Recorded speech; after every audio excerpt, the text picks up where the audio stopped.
Cleared for takeoff for Tahiti, runway 12. One of the most rugged planes ever built. Pilots all called it the Jeep in the sky.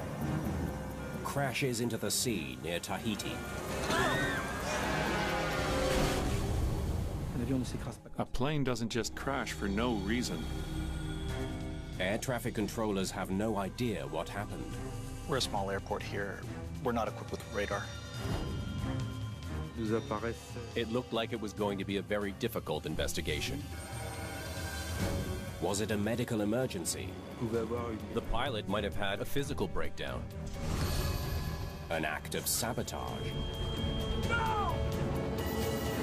Or something even more alarming, a hidden threat that lurks at commercial airports around the world.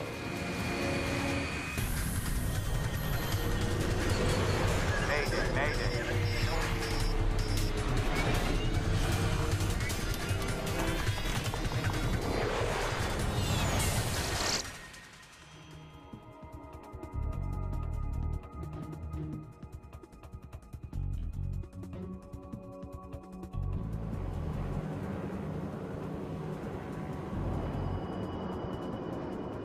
Pilot Michel Santoren cruises low over the islands of French Polynesia. Air Maria requesting clearance for approach, runway 12. It's one of up to 40 flights a day between the islands of Moorea and Tahiti. Air Maria, you were clear for final, runway 12. It's a route Eric Lamar knows well. Moorea is an island that's really close to Tahiti. The distance between them isn't even 20 kilometers. There's just the channel to cross. Tahiti and Moorea are two of more than 100 islands that make up French Polynesia, halfway between Australia and South America. Pristine beaches and lush mountain peaks attract thousands of tourists a year. Air Moorea specializes in the short flights that provide a vital link between the islands. Air Maria and its planes were really part of the daily landscape for the Polynesians. People working in Tahiti and living in Moorea. And for the tourists, it really was the quickest and most efficient link. Me again. Michel Santoren joined Air Moorea just 3 months ago. I'll take the passenger list and load sheet if it's ready. After a career in the military, he's beginning a new life in paradise. He'd taken care of everything to welcome his family. His wife was joining him soon. Ah, another full one. Just the way we like it. Santoren flies these short hops on his own, with no co-pilot or cabin crew to help out. Okay, time to fly. No time to waste in paradise. Every 30 minutes, he needs to be ready for another takeoff. The captain would quickly check the plane to see if there was anything alarming, a deflated tire, anything that might call their attention. The Twin Otter turboprop is a rugged 19-passenger aircraft built in Canada. In fact, we pilots all called it the Jeep in the sky.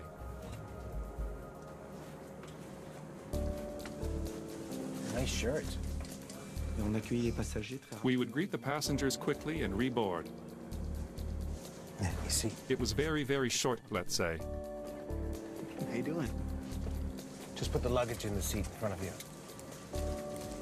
Beautiful day to fly. After less than 15 minutes on the ground, Santoren is ready to go again. Tower, we're ready to taxi. Air Maria, you are cleared for takeoff, runway 12. Cleared for takeoff for Tahiti, runway 12. The Twin Otter has little automation. Santoren flies this plane by hand. The majority of modern commercial planes are loaded with help for the pilots. Electronics, screens. But on this type of plane, you have the pleasure of handling the plane and fully controlling it.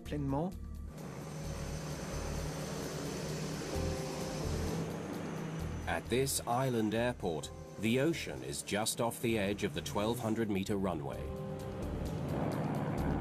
When we fly over there, it's magical. Blue lagoons, magnificent islands, the greenery, the mix of colors. It's certainly paradise. Vacationers get to watch the regular takeoffs and landings. The flight is one of the shortest on Earth, just 7 minutes from takeoff to touchdown. Huh? But on Flight 1121, something is wrong.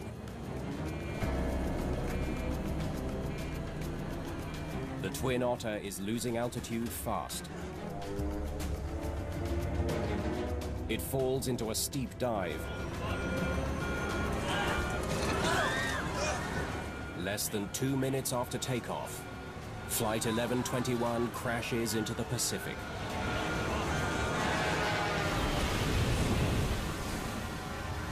Oh my God!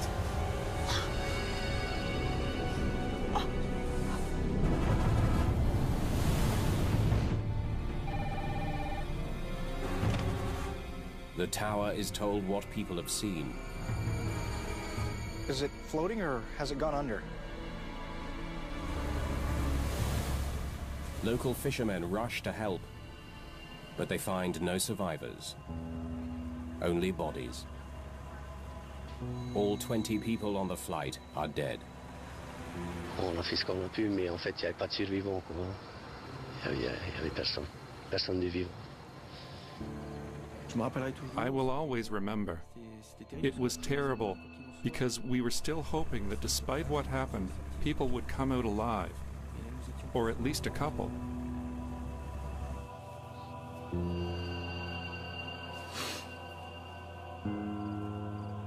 The disaster touches nearly everyone in the tiny island community. In Polynesia, everyone knows each other. Everyone is someone's cousin or knows their family. So people were hit very hard by this accident. The Air Maria fleet is grounded when pilots refuse to fly the Twin Otter until they know what caused the crash. A plane doesn't just crash for no reason. It was either due to pilot error or a mechanical problem. So before continuing to fly, we asked that the whole fleet be checked out.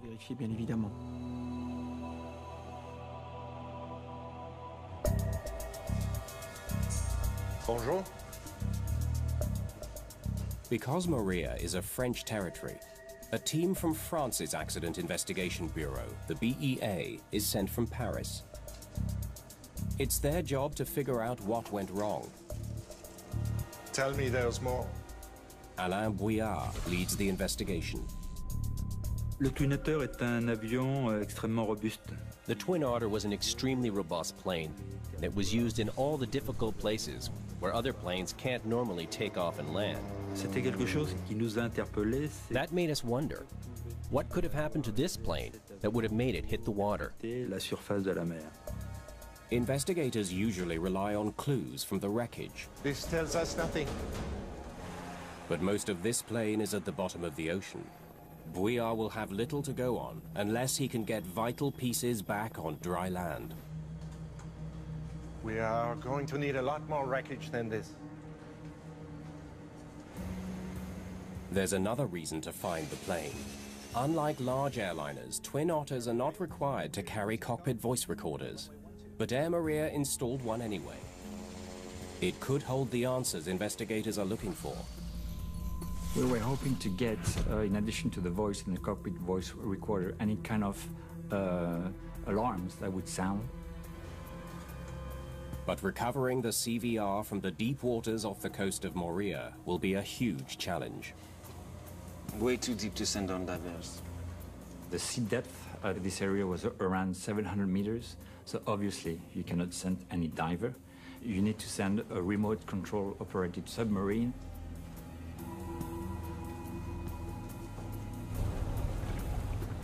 Investigators arrange for a ship equipped with a remote-controlled submersible to assist in the recovery, the Ile de Ré. There's just one catch. It's more than 4,000 kilometers away off the island of New Caledonia. It could take weeks for the ship to get to Morea, Flight 1121 CVR is equipped with a locator beacon, or pinger, but the battery that powers it will only last 30 days. We'll try to send that recovery ship as soon as possible and within the 30 days of the battery life of the pinger. C'était quelque chose qui nous apparaissait. It looked like it was going to be a very difficult investigation if we couldn't recover the cockpit voice recorder. De conversation du cockpit. Meanwhile, investigators talk to the controller at the airport. A radar track could provide some clues about what brought the plane down. The first evidence that we like to get when the investigation starts, of course, is a sense of the trajectory, the last departure point and the impact point. So we try to get this type of information. But they're not going to get what they hope for. We're a small airport here. We're not equipped with radar. It's yet another setback. When we discovered that we did not have any radar data, we were slightly disappointed in the sense that we knew it was going to be harder to recreate the trajectory of the aircraft. I saw the plane climbing and then suddenly dove into the water. Until the Ile de Ré arrives, investigators must rely on the only evidence they have: witness reports of the crash. Il nous paraissait. We thought it was critical to gather all the eyewitness accounts to help us understand what happened. Comprendre l'événement. Most of the witnesses were either on the beach in Moria or on the boats fishing. All of them stated that they saw the aircraft climbing normally. Every day, more than 500 Twin Otters navigate some of the most challenging routes on Earth, from the Australian outback to the frozen tundra of the far north. If there's a fatal flaw in the famously sturdy Twin Otter, the aviation world needs to know as soon as possible. That fact increases pressure on investigators to figure out what brought down Flight 1121. He was climbing normally, then seems to lose control of the plane. Maybe it was their weight. When you have a weight and balance issue, you usually have your troubles right after takeoff. Calculating the weight of cargo, passengers, and fuel correctly is critical on small commuter planes. Getting it wrong can be deadly, as a crash in the United States demonstrated in 2003. US Airways Express Flight 5481 departs from Charlotte, North Carolina. Just 30 seconds after takeoff, the pilots lose control of their Beechcraft 1900. The commuter plane plummets to the ground, hitting an airport hangar and killing all 21 people on board. Investigators discover the plane was dangerously overloaded, more than 250 kilograms over its maximum allowable takeoff weight. The crew used incorrect estimates for passenger and baggage weight. It's very important to know the weight of your aircraft before you take off. And therefore, we did investigate this issue very, very soon into the investigation. 19 passengers with fuel and cargo. The BEA team checks the load and balance sheets from the Air Moria flight and finds no issues. We found out that everything was within the manufacturer's limits. They should have been fine. Whatever brought down the plane, it had nothing to do with weight.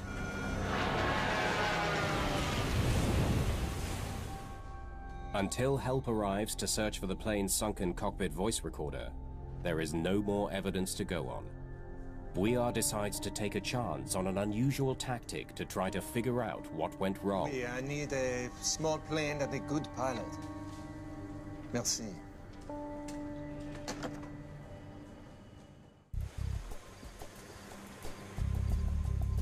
Above the island of Moria, Alain Bouillard takes an unusual flight aboard a small commuter plane. A flight he hopes will enhance the memory of those who witnessed the crash of Flight 1121. Okay, let's make a pass over the lagoon. Pilots have a specific task to do at each stage of the flight. If witnesses can identify how high Santurén climbed, it might help investigators figure out what he was trying to do when he lost control of the plane. They ask witnesses to watch as Bouillard's plane climbs from the airport.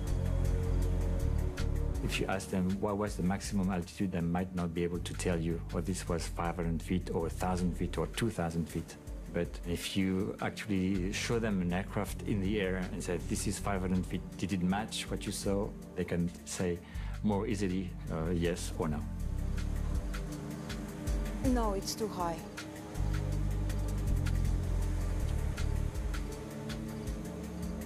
Okay, let's make one more pass, this time a little lower.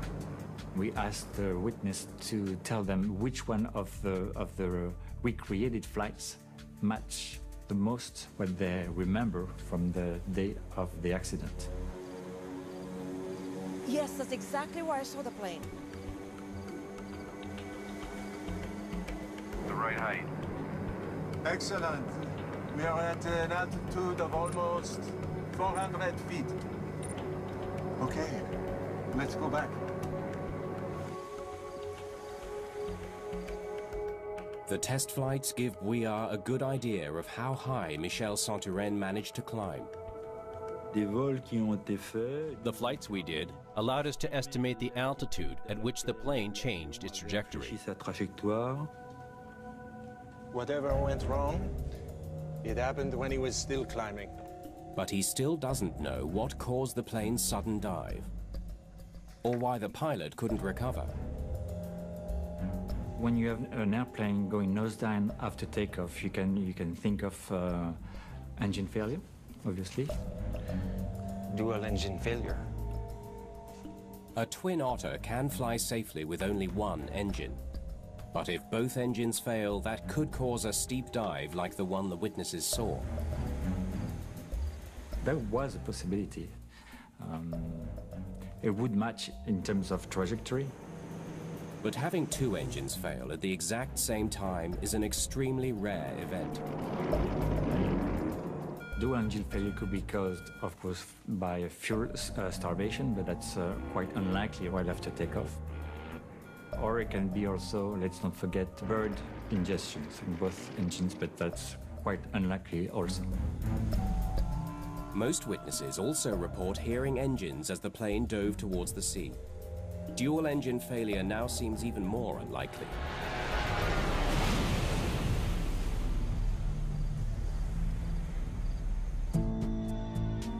Sounds captured by the cockpit recorder could confirm if the engines were running. But until it's recovered, Bouillard only has the unusual flight path to go on.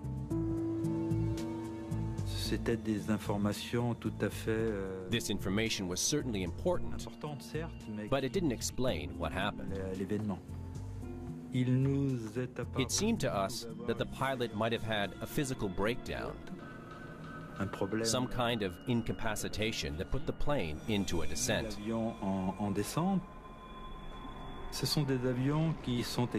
These are planes that are flown by a single pilot. When a pilot is physically incapacitated, there's no one to take over control of the plane. If the pilot had been incapacitated and then would have just, leaned over on the flight controls, indeed, it would then match the trajectory of the aircraft.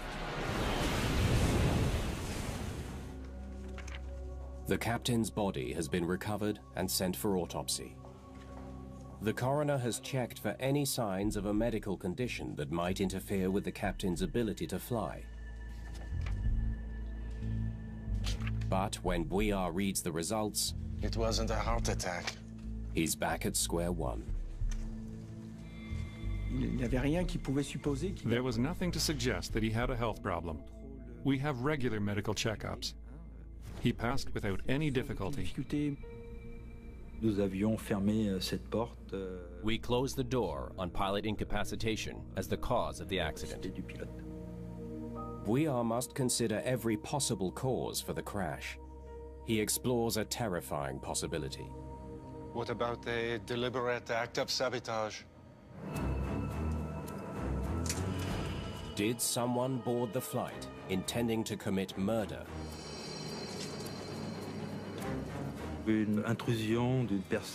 Intrusion into the cockpit, it's something that was plausible. Plausible. Bouillard knows that it's happened before. December the 7th, 1987. A disgruntled airline employee smuggles a handgun aboard Pacific Southwest Airlines Flight 1771. In mid-flight, he shoots his former boss, then rushes towards the cockpit, where he shoots a flight attendant and both pilots. He then forces the plane into a steep dive. There's no hope for any of the 43 people aboard. The small jet slams into a California hillside and disintegrates. I'm sorry, sir.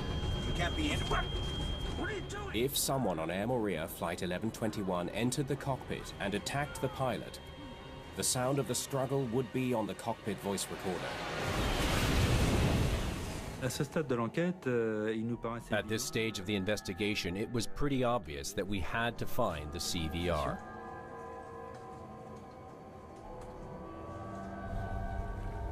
On August the 26th, 17 days after the accident, the French research vessel Ile de Ré finally arrives. The team knows the approximate location of the wreckage, but ocean currents may have shifted the sunken debris. We had narrowed down the search zone to a circle of about 260 meters in diameter. We were fairly confident it was going to be in that zone, but we didn't know if it was going to be laying by itself on the seabed or if it was still in the fuselage of the aircraft. They zero in on the recorder's locator beacon. That's the sound we're looking for. Technicians on the Ile de Ré launch a remotely operated underwater vehicle, or ROV, towards the sound. We quickly located the area on the sea floor where the wreckage was dispersed. There's our twin otter. The remains of Air Maria Flight 1121 lie more than 650 meters below the waves. We saw the detached wings. We saw the engines. We saw part of the cockpit. See if you can find the tail. The decision was quickly made to focus on the tail, where the cockpit voice recorder could be found. Okay, let's cut it open and get the CVR out of there. We decided to cut through the fuselage to recover the flight recorder. It's a delicate operation. One false move and the sub could damage or destroy the crucial recorder. Nice and easy.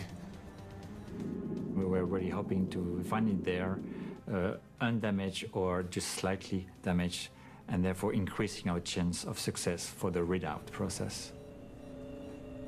The salvage operation demands incredible patience.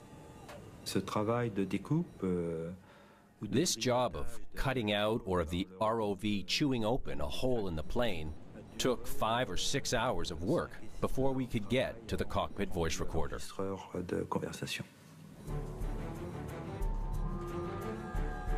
Finally, the team frees the CVR. We got it. Excellent work. We felt a great sigh of relief. So it was a sense of satisfaction and then also worries, because if you have the recorder, that's a very good thing, but then you have to have the data in it. So the next phase to organize was shipping the recorder back to the lab at the BEA for a readout as soon as possible.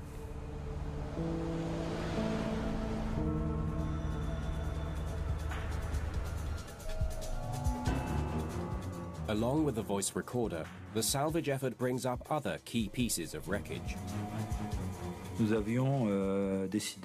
We decided to recover some of the pieces that we thought would be needed, in addition to the information from the CVR. We wanted to get the engines. We wanted to get as much cockpit panel as possible. They quickly download the CVR data. A lone pilot hardly speaks at all. Investigators must listen for other sounds that could provide leads. On the cockpit voice recorder, we could hear the normal takeoff roll, and then the climb phase seems to be rolling normally. They can hear the sound of the plane as Santorin lifts off and adjusts his controls. L'intrusion dans le cockpit était une hypothèse qui était... An intrusion into the cockpit was still an open hypothesis. We waited for the CVR to close that door. Fermer cette porte. There's no sound of an intruder in the cockpit. La première impression que nous a donné... The first impression we got from listening to the CVR was that there was no intrusion into the cockpit. There had been no other people in the cockpit. Then they hear the pilot cry out in surprise. Huh? Damn it. Tout était parfaitement normal. Everything was perfectly normal until the moment when the pilot swore. Ce juron. The sound recorded in the cockpit allows investigators to rule out another theory as well. Engines sound fine? The CVR proved they are at the maximum takeoff power all the way to impact. Sounds like he's pulling in the flaps. The pilot's cry of surprise comes just after he adjusts the flaps on his Twin Otter. Again, please. You could hear on the CVR the flap being retracted. You can also hear the pilot breathe a little bit heavier, like he was pulling on the flap controls at that time. And then immediately after that, you hear him being very surprised. Moments later, the plane slams into the sea. Even with a lot of experienced cockpit voice recorders are always hard to hear, especially when you know there's a tragic ending. It's connected to the flaps. Just, I don't understand how.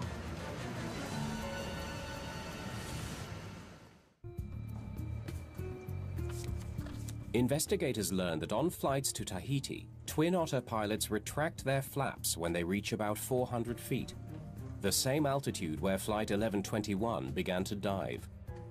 They wonder if the flaps malfunctioned. Before takeoff, pilots routinely extend their wing flaps to increase lift while they climb. Pour les phases de croisière, once the plane approaches cruising altitude, extended flaps increase drag, so pilots must retract them when they approach cruising altitude. Investigators study the mechanism that operates the flaps. We did recover the flap actuator and we were able to analyze it. They find that it's in the correct position and shows no sign of any malfunction. Flaps are fine. The results of the examination showed that the flaps were retracted at impact. After weeks of work, Bouillard still can't explain why Flight 1121 fell out of the sky. Now, let's take a good, close look at these cables. He focuses on the cables that operate crucial control surfaces in the tail of the plane. nous restait la possibilité d'une défaillance. We were left with the possibility of a mechanical breakdown or failure. The control surfaces in the tail of a Twin Otter are activated by just 4 cables. 2 move the plane's rudder right and left, and 2 move the elevator up and down. All 4 were damaged in the crash. Bouillard looks for anything that might tell him when and how they snapped. Aviation cables are made up of multiple strands of thin wire that are twisted and then braided together for extra strength. 3 cables have unraveled, clear indication that they were ripped apart suddenly on impact. And impact damage. But 1 cable looks different. Now this is interesting. This one did not snap on impact. 1 cable was broken in a different manner than the three other ones. So that was something that we had to investigate. 2 cables run to the elevator on the tail. One pulls it down to pitch the nose down. The other cable pulls it up to pitch the nose up. That's the one that broke before impact. If it snapped in flight, the plane would have been thrown into a severe dive. La rupture du câble, la cabrée. The failure of the pitch-up cable was consistent with the trajectory that was described by the eyewitnesses. Dove into the water. Finally, investigators understand why Michel Santurenne lost control of his twin otter. An extremely rare mechanical failure that came without warning. It's a revelation that leads to a more urgent question. Okay, let's send these to Estelle in Paris and see what she thinks.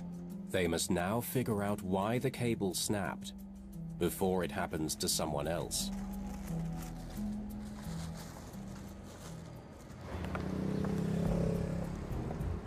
When the pitch-up cable arrives in Paris, materials specialist Estelle Boncharel examines it closely. She sees something strange. The cable shows clear evidence that different strands broke at different times and for different reasons. The external strands were worn and those on the inside were not. They had snapped. Distinctive damage on the outer strands suggests something has been rubbing against the cable. It looks like 50% worn down over time. When we looked at this cable under the microscope, we were able to see that every external strand showed these signs of wear, which added up to very substantial damage. The pitch-up cable runs from the control column in the cockpit to the elevator, passing through a series of plastic guides. Every time the pilot pulls the nose up, the cable rubs against the guides. Planes experience the most wear and tear during takeoff and landing. It's important for mechanics to monitor the number of flights to help assess wear. 48. Airline records provide a troubling clue. More than 50 flights here. Air Moria, you were clear for... Air Moria planes make frequent short hops and make many more takeoffs and landings than most large airliners. On average, it performed 50 to 70 takeoffs a day and landings too. The same plane.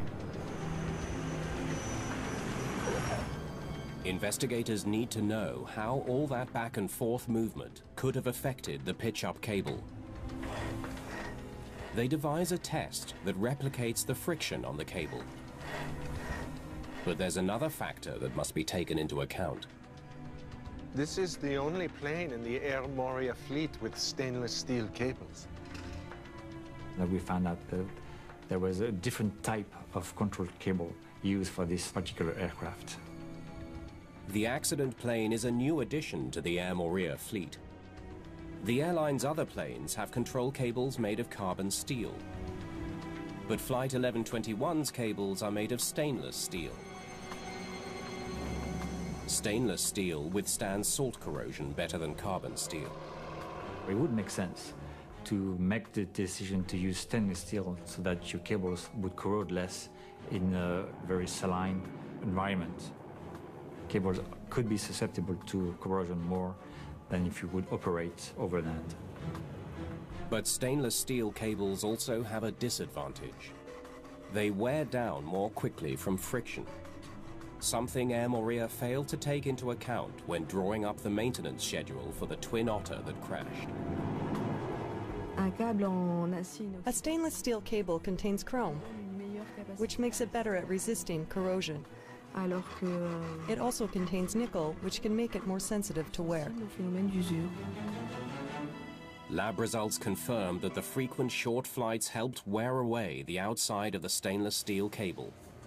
The stainless steel is worn, just like on Air Moria. The wear was the result of rubbing against parts of the plane. It could be a crucial discovery. one that finally explains why a critical control cable broke in flight.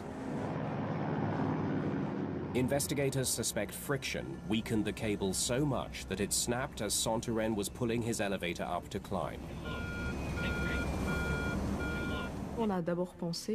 At first we thought that the cable broke because of the wear. That was our first impression, because the wear was significant.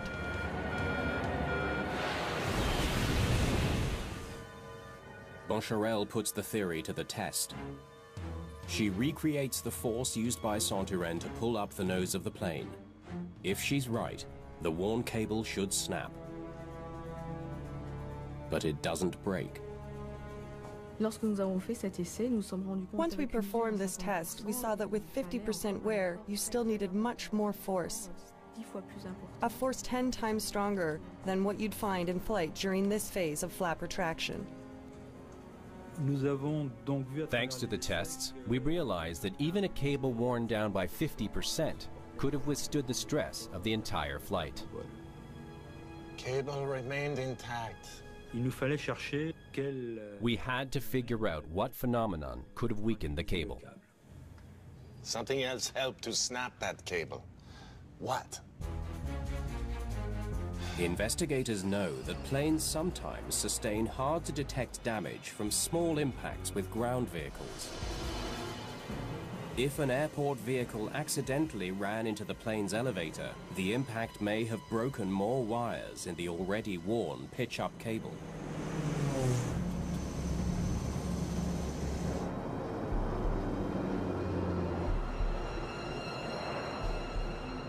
Bouillard checks the records at both airports on the Twin Otters route, Moorea and the larger airport in Tahiti where it parks overnight. Thank you. He needs to know if the plane was ever involved in an accident. Nothing. No impact reported. We didn't find any evidence of impact on the control surfaces, which eliminated the possibility of contact with another vehicle during overnight parking. It's another dead end. There seems to be no way to explain why a cable would snap in flight. Until Bouillard notices something on the taxiway at the busy Tahiti airport. Tell me, how close do those jets get to the Air Moorea planes? We targeted the phenomenon of the exhaust from a jet engine, a phenomenon called jet blast. Jet blast is the powerful exhaust expelled from jet engines. The hurricane force winds can reach speeds over 160 kilometers per hour. A plane at full power, a plane like an Airbus or like a Boeing, whose power can flip a plane a few dozen feet behind it. It's a phenomenal force.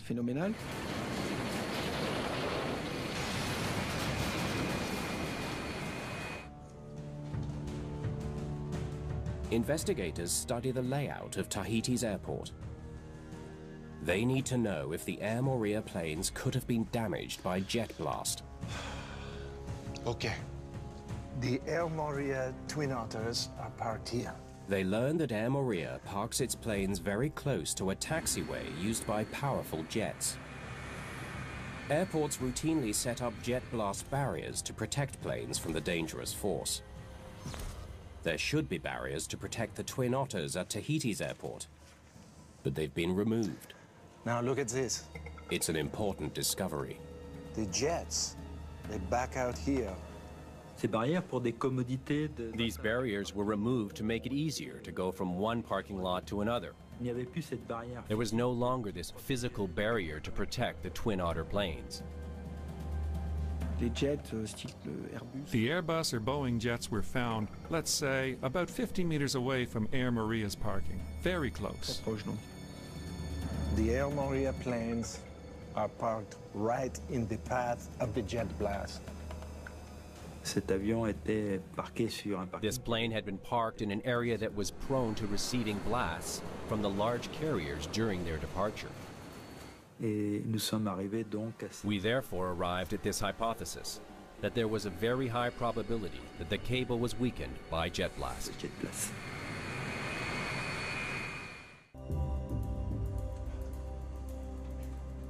Alain Bouillard learns that Air Mauria's planes are especially vulnerable to jet blast because of an airline policy designed to prevent accidents. The Twin Otters are parked with the elevators locked in a nose-down position. It makes it impossible to get off the ground with the elevators locked. It was locked by a device that stopped the cables from moving and prevented the elevator from moving. But the nose-down position likely increased the damaging effects of the jet blast. Investigators suspect that, like a sail in the wind, the tilted elevators caught the full force of the blast, putting extra strain on the locked pitch-up cable. If the controls are locked, it pulls and transfers this energy directly to the cable. They now wonder if the force of the jet blast is enough to break a worn cable even further. Another cable test provides the answer. There was a cable worn down by 50%, a cable that was still able to resist a hefty amount of strain, and then a jet blast phenomenon left the cable so fragile that it only had 1 or 2 strands left intact. Rather than tearing the cable completely apart, the jet blast left a few strands of wire, just enough for Flight 1121 to take off, but not enough to survive the rigors of a 7-minute flight. They were hanging by a thread. If the jet blast had severed the cable completely, Captain Santarén would not have been able to get his plane off the ground. But once airborne, Captain Santarén and his 19 passengers are one thin strand of wire away from disaster. Investigators reproduce the forces created as the pilot adjusts his controls. Captain Santarén reaches 400 feet and retracts his flaps, causing his Twin Otter to pitch down slightly. He adjusts his elevator to pitch back up. It's enough to snap the final strand of the worn and damaged cable. He didn't have a chance. We determined that the force needed to correct the pitch of the plane was strong enough to break the last strand. There was nothing the pilot could do to save his plane and his 19 passengers. You can imagine his reaction. What's going on? The cable broke. The control column came back, and by the time you analyze what happened, the plane drops very quickly, and a few seconds later, you've hit the Earth.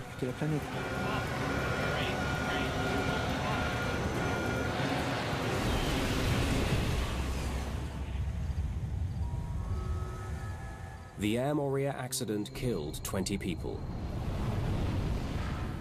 and forever changed the lives of the victims' families. Bouillard and his team leave French Polynesia, determined to make it safer to fly on Twin Otters. The first recommendation was an urgent request to check the cables on all planes equipped with stainless steel cables. Today, there are tougher maintenance and inspection standards around the world for stainless steel control cables. The main lesson from this investigation, yes, is the risk of jet blast at airports. The Air Mauria disaster raised awareness throughout the industry of the vital safety role played by jet blast barriers, especially at airports that handle both large jets and small commuter planes. Eric Lemar hopes it will be enough to stop such an accident from happening again. I dare to hope. If not, what purpose did this accident serve? To have 19 passengers die and have the same thing happen again without learning anything? It would be a shame. C'est dommage. Meet passionate people and their unusual collections in a brand new Clash of the Collectors double bill. There can be only one winner. The judging starts tomorrow at 9.